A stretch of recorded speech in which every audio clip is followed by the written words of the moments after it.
that just internally focusing? You guys talking about it? The rebounding has just been so significant. We really don't talk about it. That's kind of what our bigs do. Ennis is a great offensive rebounder. Steven keep basketballs alive for us. So, we got to just get a shot up every time. Because we know it's a good chance they'll at least get a hand on the basketball. So, we don't practice it or teach it or talk about it as much, but we just know that's the small things that those guys do. The fact that those big guys are such effective rebounders, how does that change things for the rest of you guys, just in terms of being able to maybe get back up court a little bit? I mean, just different things like that. How does it change things for you? Yeah, I mean, on offense, just like I said, just getting the shot up, knowing that if you get a shot up, we got a good chance of getting a hand on the basketball. And defensively, we all got to do it together. We can't just rely on the bigs to the rebound. We got to do it together. That's why you see multiple guys with 7 to 8 rebounds on our team, from guards to bigs. So we got to help each other out on the glass. This team is a really good offensive rebounding team, and if we on the offensive glass, if we don't get it, we got to sprint back and load up and try to stop them from scoring in transition. Kevin, you got two of the best rebounding guards, Russell and Andre.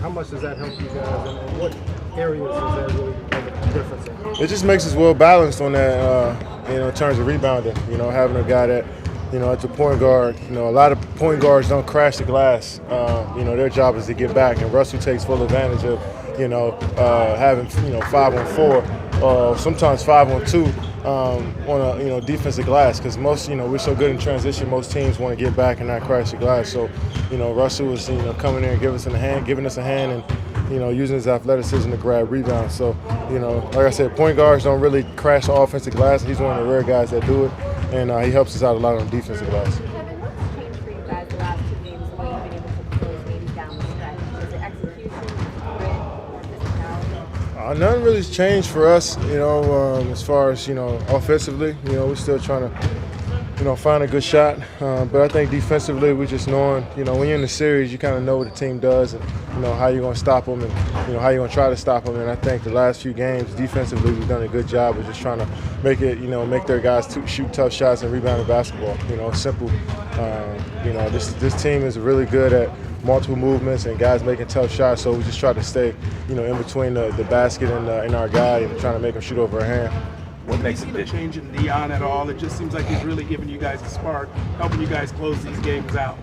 Yeah, when you just know, what, coach tells him what he needs to do when he comes out there. Just be a pest on the defensive end, offensively, just be patient and poised, and he's done a great job throughout these playoffs, just picking and choosing the spots, and with so much, attention on Russell and myself, it's allowing him to, get, free lanes to the basket. He's doing a much better job of finishing at the rim too. So, he's just playing with confidence. Has that been a big factor to have 3 guys that can attack and handle the ball on the floor at the same time? Yeah, it's huge. You need multiple guys in the NBA on a team that can handle, that can pass, that can score. And Dion has definitely helped us out in that area. So we need to continue to, he's been a lockdown defender for us all season.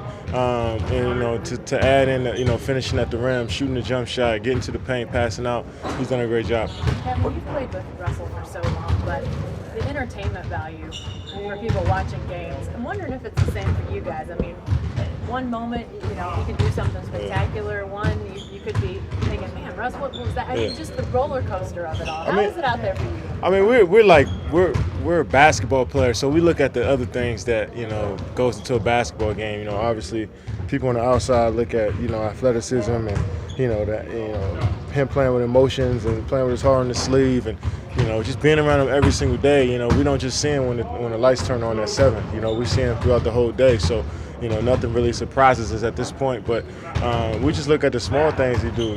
Just running there, grabbing rebounds, getting his hands on balls and getting steals. Small stuff like that. And then the barking at the crowd and beating his chest and screaming. That's the stuff we really don't notice because that's just who he is. We just know his personality. So it's cool for the fans to really see what type of person he is, how passionate he is about the game, and really starting to respect it now.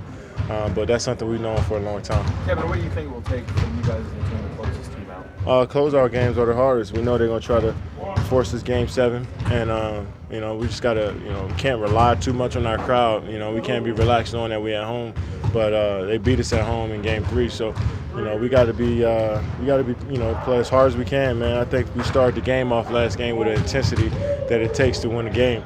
And third quarter they got loose a little bit, but we was able to reel them back in and play, and refocus and get some more energy. Our bench did a great job, so we need everybody from the first to the 13th man to come out and play with that passion, that energy from the start to finish. Kevin, having talked about that, you're 4-0 in your career when your team has had a 3-2 advantage. And you treat Game 6 like it's a Game 7, like you need to do it now. Yeah, especially when you was a team that started off on the road. You don't want to go back to San Antonio and have to fight for a Game 7. So, it's just that sense of urgency we have to have from the tip off, from shoot around all the way up until the end of the game. That level of focus, you have to stay up on that level for 8 or 9 hours. You got to be ready for a game. So, we're looking forward to it. It's a fun part of the season.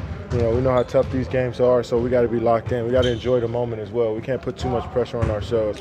We got to go out there and stick to what we've been doing, stick to our game plan, and try to do it even better. We got a lot of areas we got to improve in on the defensive end and offensively. So, we lock in on that, and we'll be fine. Kevin, you spent some time last night thanking fans on Twitter. Some of your teammates did for the reception that you got when you got home. Could you speak to that today? What you saw, what your feelings were? I can't speak on other organizations and what they do with their fan bases. I'm sure great, but and it's something I never even really thought about when you want to be an NBA player. Is, how dedicated the fans are, how much you mean to the city. When you're in college, college been there for 30, 40 years, 50 years, something. But here, we're a new franchise, and it's they embraced us from the beginning. And it's just to see that, and I think I seen on Twitter, win or lose, they were going to be there. So that just shows how dedicated and how passionate they are about basketball and about us as players and as men. And it's just grateful to have people that care about you so much. Kevin, to see the way Billy's coaching through these playoffs, it looks like he's back in like SEC conference tournament or something. So calm, so accomplished. What have you though seen out of him and just the imprint he's put on this team in the playoffs? Just detail,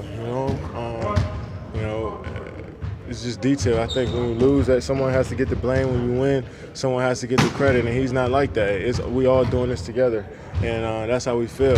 It's not whoever scores the points, they score them, no matter what. Whoever calls the plays, if coach needs help from Mo Cheeks or from Mark Bryan or Vinny Bobnani, he doesn't really want the credit for none of it, or he doesn't really care.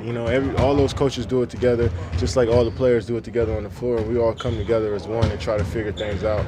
He's done such a great job of just keeping us poised and relaxed, and we just try to be an extension of him on the floor, all of us, not just the point guard, but all of us. So, we're growing, we're learning, we're getting better, and we got a huge game tomorrow. We got to come out there and be focused for him. So it's not on him if we come out there and we aren't focused or we don't play hard.